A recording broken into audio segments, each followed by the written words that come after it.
Hello guys! Welcome back to my channel. Ngayon gagawa tayo ng black cochinta. So, eto na po yung mga ingredients natin.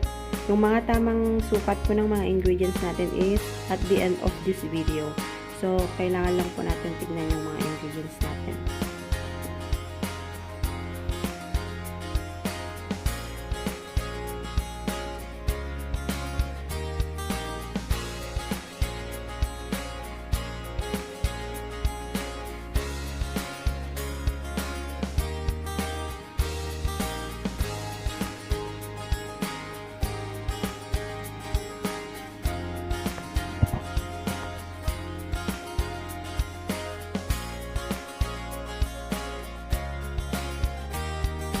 So, ang una po natin gagawin is kailangan natin kumuha ng panghalo at saka langgana.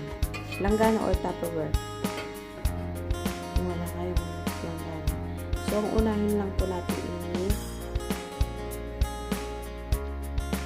harina.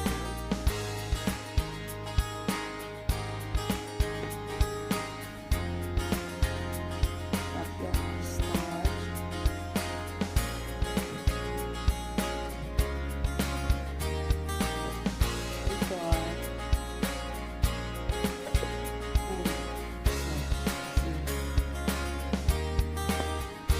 Halo-haloin lang po natin silang mabuti.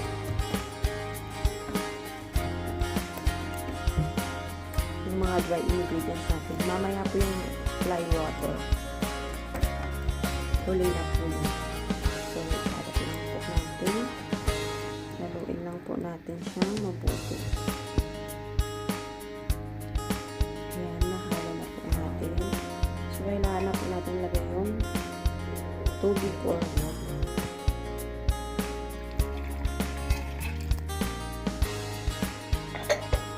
Then, haluin lang po natin hanggang matunaw lahat po yung mga ingredients na nalagay.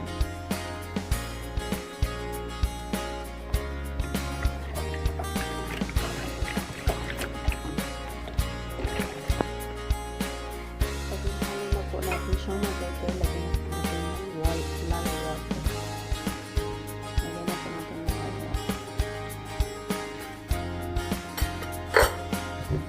Haluin po ulit natin siya. Tapos natin haluin ng mabuti, kailangan na po natin siyang salahin.